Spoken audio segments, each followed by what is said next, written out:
back out and my car was gone. Gone. Tracking where your stolen car really ends up. It's still got its Ontario plates on. That's something that we aren't going to be able to repatriate back to Canada. How come it's so easy? Can you turn it? Nice one. It came last year, you said? We're on the hunt for a good used car. Yes, yeah, on the lights. And our search has taken us all the way to West Africa.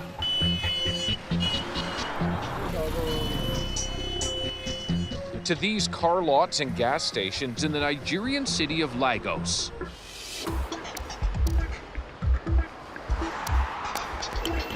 The papers are in order. The cars we want aren't just used, they're stolen.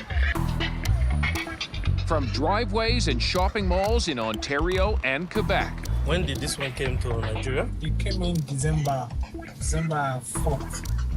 4th of December, 2 months ago. Yes. We send out a team of researchers undercover with clues of what to look for. It doesn't take long. Very clean. There's nothing really clean about this car. Just look at the vehicle identification number or VIN. That's what we did, then ran it through a website that lets you search for cars reported stolen. And it is. Same with this Honda CR-V, both made in and boosted from Canada. Check out the sticker from a dealership in Montreal. Yes. This Ford F-150 pickup truck is also stolen from somewhere in Ontario. And can there be any doubt about this Lexus RX 350? Still wearing its Ontario license plate. A quick search confirms the crime. How these vehicles got to Nigeria and how we found them is an alarming tale that often begins in the middle of a Canadian night.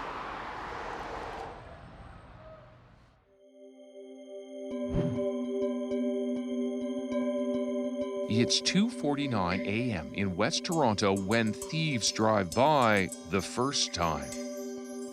So take me through it. Like, when did all of this happen? That was a Thursday night, overnight. Both my son and I were sleeping. We're watching with Natalie Cara as her 2020 Lexus is being stolen. So first thing was, looking at the surveillance camera.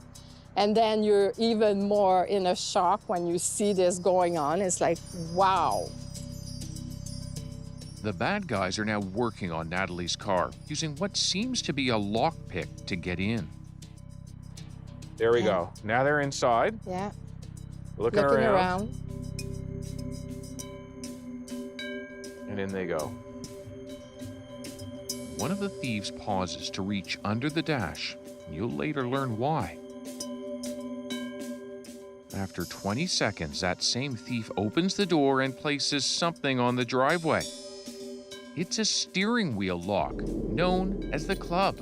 I had heard about some thefts around the area, and I decided to buy myself a club, a wheel club, to prevent, just to be on the safer side. It didn't work. Didn't work. 20 more minutes pass, and then lights flash, and the engine starts. The other guy is leaving. Mhm. My car is ready to go. Oh my gosh. What's that like, waking up? I was in a shock, in a panic, and now what? I'm like, now what? What am I doing? Car owners across Canada are waking up to the same reality: empty driveways and home security footage that tell remarkable stories. It's estimated a vehicle is stolen in Canada every 6 minutes, and scenes like this are costing all of us $1 billion every year. Every day you can read somebody somewhere got their car stolen, and sometimes you hear like 3 or 4 cars a night. And I'm like, this is not a joke, what's happening? How come it's so easy? Why aren't car makers, insurance companies, or the police doing more to stop it?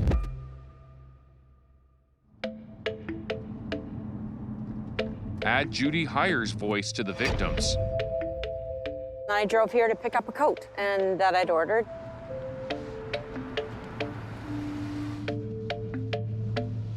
She took her brand new Honda CR-V to the local shopping mall last fall. And I got out of the car, I locked it, put my fob in my purse. I walked into the mall. I was probably in there 20 minutes to do my quick pickup and came back out and my car was gone. Gone. It was an empty parking spot. I walked up and down a little bit looking around and I couldn't find it.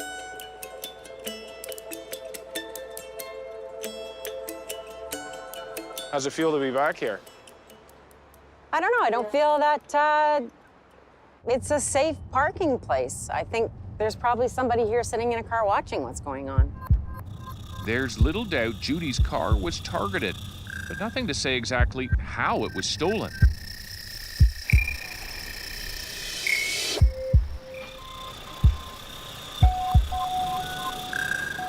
So, to show how quickly and easily it can be done, Hi, Judy. Hi, How are you? good, how are you? we invite Judy to join us at this locksmith in Hamilton with the replacement CR-V she bought with the insurance money. We've got Yasser and Mustafa here. Hi. And we brought them in because we want to show you how easy it is to steal a car. They're going to show us exactly how to do it. Okay. Mustafa decides to warm up on this Chrysler 300, which he says is easy pickings. I've got the key to this vehicle. I'm going to lock it. You get into it. You steal it. Sure. You just say sure. It's like there's no big deal. What do you got there? This is a lock picking tool. Pretty much for every make, there's a special tool. And all I'm doing here is feeling the springs and the wafers, making sure I line up everything inside the lock, and there I am. Oh, wow. That was it. Yeah, It's like under 10 seconds and you were in. there you go, gone in 60 seconds. Okay, what about the next part? How quick's that? To actually get the car going, Mustafa reaches for a tool that he says anyone can buy online for under $1,000. It's pretty much a key programmer and also a diagnostic tool. Yep. So we're gonna hook it up into the car OBD, which is located down here.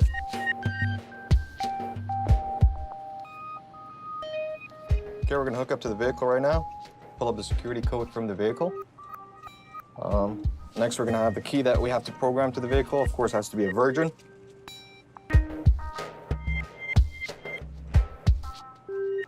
Punch in the code.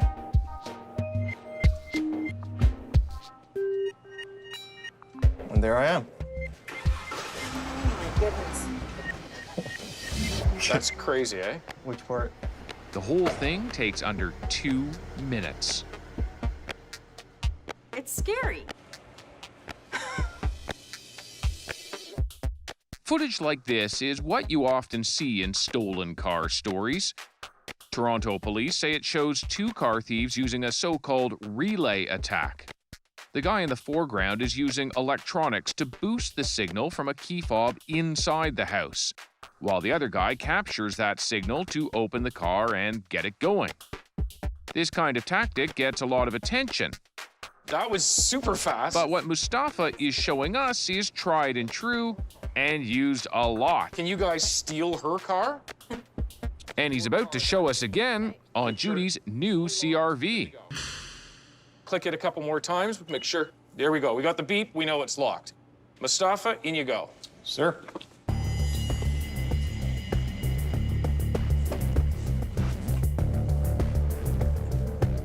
Now remember, David, this is the first time we ever done a 2021 CR-V. You've never done a car like this before. 2021 CR-V we've never done. CR-Vs are among the most stolen cars in Canada, and this one is clearly next on the list, much to Judy's chagrin. So 2.5 minutes in, and we keep distracting you. Holy moly. Not even 3 minutes. and he's gone. This is your new car. That's my new car. How are you feeling watching it back out? That must be how it happened with my first car. How do you feel about your second car? I don't know. I don't know how I'm supposed to protect my car. Who's responsible for protecting you? I wonder who's at fault on this, and it's clearly whoever stole my car, but I feel like the manufacturers are responsible to provide us with some way of safeguarding it. And I don't feel they are. That was really easy. It was too easy. Real car thieves know what they want, preferred makes and preferred places to make off with them. For instance, I'm driving one of the most stolen vehicles in Ontario through one of the neighborhoods they're most stolen from. How do we know? Because Marketplace has been crunching numbers using raw data from Ontario's Ministry of Transportation. Here's one thing we've discovered: criminals and their customers love the Lexus LX. 1 in 10 get stolen, by far the highest rate of any car around. Other luxury vehicles are also big targets, and once taken, are soon sent overseas. Though sometimes police get in the way.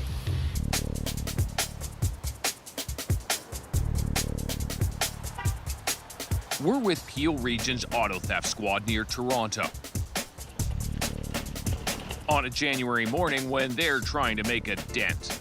So there's already a number of parties in custody that other execution teams have let us know about. Project High Five is going down, and lead detective Greg O'Connor rallies his troops. Many of them have been working undercover, so we're hiding their identities. So play safe, and everybody knows their roles, and we'll be back here shortly. Months of investigation has brought them here, and when this day is done, more than 300 criminal charges will be laid. They don't want us tagging along for that, though.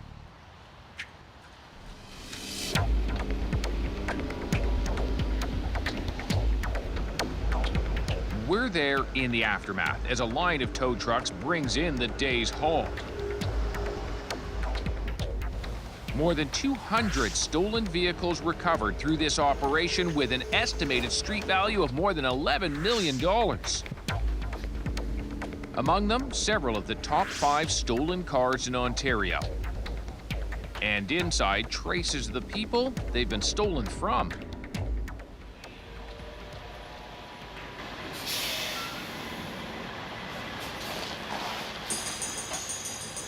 A week later, we're there again when Project High Five lands another big fish. Detective O'Connor breaks the seal on a shipping container loaded with stolen Honda CR-Vs. Toronto Raptors? Yep, Toronto Raptors. So you can see there, it's got the license plates already left on it. They don't even make any attempt to try and conceal what it is. It's not often police beat the bad guys like this. The detective says for criminals, it's usually low risk, high reward. This vehicle that they're now lowering, like how quickly from the time it gets stolen to the time it gets loaded on a shipping container? So it can be anywhere between a couple of hours or generally a 24-hour period. That fast. Where were they headed when you intercepted them? So these were headed for a rail yard that were going to be going to the Port of Montreal and then sent overseas. This shipment, he says, was destined for West Africa. That's 4 vehicles right there. And in an overseas market, you're looking at a substantial amount of money, probably $80,000 to $90,000 right there that they would get. We show him some of our own detective work, though he's not surprised by it. So when you talk about those vehicles, like that's one we found in Nigeria. That's correct. In Lagos, That's the largest city in Africa. It's still got its Ontario plates on. Yep. And that's something that once it is gone and has landed there, that's something that we aren't going to be able to repatriate back to Canada. Because the Nigerian government will not let that come back, and the costs associated with it are extremely high.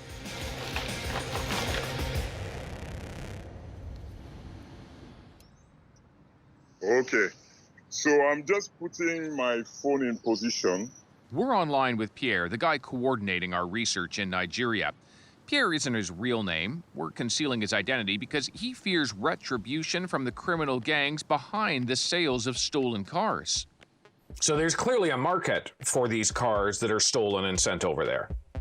Totally, because the fact that the cars can be sold openly with no problem at all, that vendors can sell them and promote them openly on websites. And the fact that when you're a vendor, that you can openly show papers of a stolen car, that the VIN number is still on some cars. That means that it's a market which is working very well.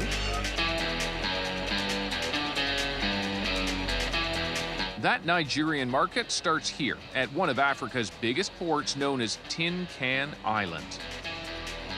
Cars stolen in Canada arrive by ship, seeming to clear inspection and customs at both ends.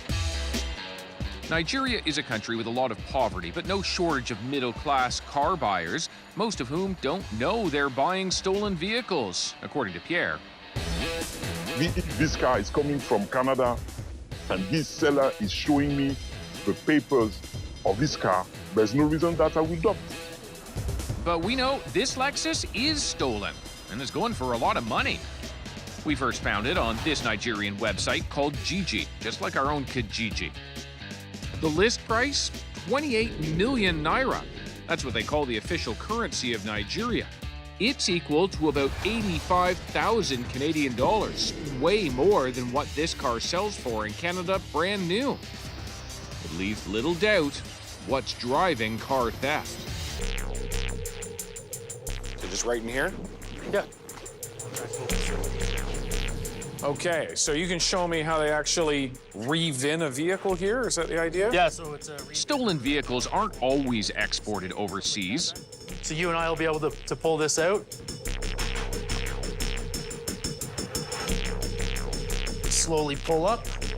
Peel Police Detective Greg O'Connor's showing me how sometimes these vehicles are re-VIN'd for use right here in Canada. So with this vehicle, you can physically see that if I just lift up, very poor quality, there's your fake VIN, your false VIN, as we say, and the true VIN is actually underneath it. He says stolen cars like this help fund and commit other types of crime: drug dealing, gun running, home invasions. And it could be years before it even gets detected. So that means there's other cars out there right now, just like this. Oh, yes. I can guarantee you there's hundreds in the province of Ontario alone that are out driving around, if not thousands, that people are operating. Many of them are being driven by unsuspecting car owners, he says, who buy them on Kijiji, even at used car lots. What happens if you, the police, find me driving what was a stolen vehicle and I had no idea?